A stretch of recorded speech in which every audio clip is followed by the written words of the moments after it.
Abu Bakar As-Siddiq. Pengenalan.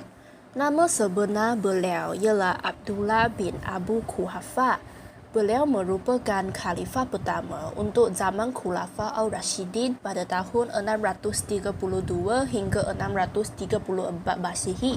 Selain itu, beliau juga dikenali sebagai Abu Bakar yang berasal daripada perkataan Arab Bakar yang bermaksud unta muda. Hal ini demikian kerana beliau gemar membiak unta. Kehidupan awal. Beliau merupakan sahabat Nabi Muhammad yang paling rapat. Beliau berasal dari keturunan Bani Taim. Beliau telah mengikut Nabi dalam perjalanan baginda berhijrah dari Makkah ke Madinah. Hanya beliau seorang sahaja yang berani mengikut Rasulullah tanpa ditemani oleh orang lain. Seterusnya, beliau turut dikenangi jasa membebaskan beberapa hamba beragama Islam dari tuan mereka yang kafir. Hamba ini termasuk Bilal bin Rabah. Tambahan pula, beliau juga seorang yang jujur, berbudi pekerti, adil, tegas dan memiliki sifat yang terpuji. Beliau digelar Al-Siddiq kerana beliau sentiasa yakin dengan kata-kata Nabi.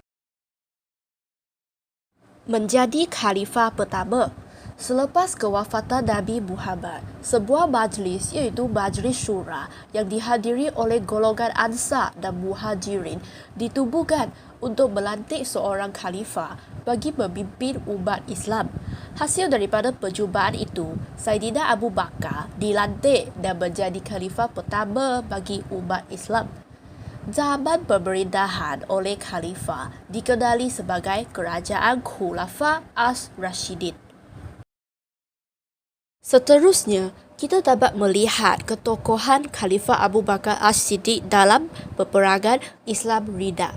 Hal ini kerana masalah mula timbul apabila Saidina Abu Bakar dilantik menjadi khalifah. Masalah ini telah menggugat kestabilan dan keamanan kerajaan Islam. Banyak puak-puak Arab yang memberontak dan menentang khalifah. Sesetengah mereka enggan membayar zakat, maka ada pula yang kembali kepada menyembah berhala dan mengikut tradisi lama mereka. Mereka mendakwa bahawa mereka adalah Nabi dan Rasul. Golongan ini dikenali sebagai golongan Al-Ridha. Bagi menumpaskan penghinaan dan perbuatan murtad ini, maka Saidina Abu Bakar telah melancarkan perang terhadap golongan yang dikenali sebagai golongan Al-Ridha ini. Hal ini merupakan permulaan siri peperangan Islam Ridha. Seterusnya, ketokohan Khalifah Abu Bakar As-Siddiq juga jelas apabila beliau mengetuai ekspedisi ke utara. Selepas berjaya mengurangkan golongan Ridha, Saidina Abu Bakar telah menghantar panglima-panglima perang Islam iaitu Khalid Al-Walid ke utara untuk memerangi Byzantine iaitu Rom Timur dan Empayar Parsi. Khalid Al-Walid telah berjaya menawan Iraq dalam hanya satu kempen ketenteraan sahaja. Beliau juga telah menempuh kejayaan dalam beberapa ekspedisi ke Syria.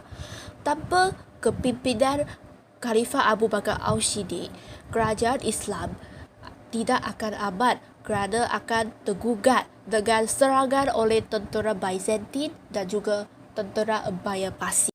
Selain itu, Khalifah Abu Bakar As-Siddiq juga digelar sebagai penyelamat umat Islam.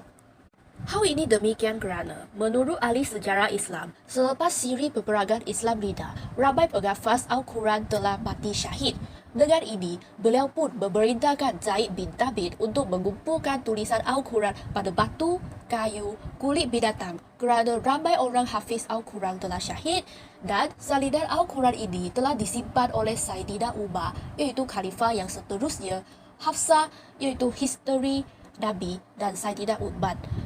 Hal ini menyebabkan beliau dikenali sebagai penyelamat umat Islam. Seterusnya, sumbangan yang lain oleh Khalifah Abu Bakar termasuklah memperkenalkan bayaran bergaji untuk tentera melalui hasil rampasan perang. Tambahan pula, beliau turut memperkenalkan undang-undang tanah dan hak rakyat, terutamanya golongan Mawali iaitu orang yang bukan Arab tapi yang memeluk Islam. golongan mawali ini hanya perlu membayar cukai tambahan sahaja. Beberapa ayat hadis jelas dinampak pada Khalifah Abu Bakar Al-Siddiq. Hadis yang pertama adalah mengenai menguasai rasa takut.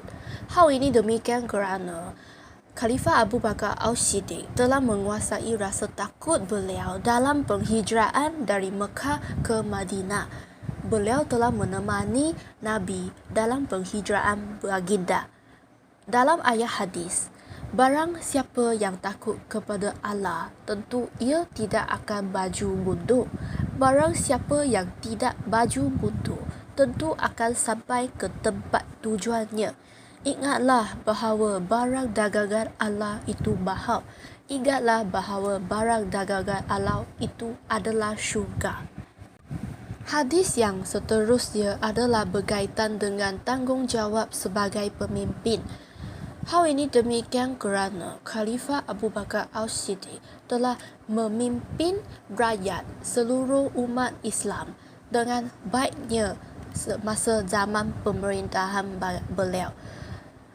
Hadis adalah mengatakan bahawa Rasulullah bersabda, barang siapa yang dibebankan oleh Allah untuk memimpin rakyatnya lalu mati dalam keadaan menipu rakyat, niscaya Allah akan mengharamkan ke atasnya syurga.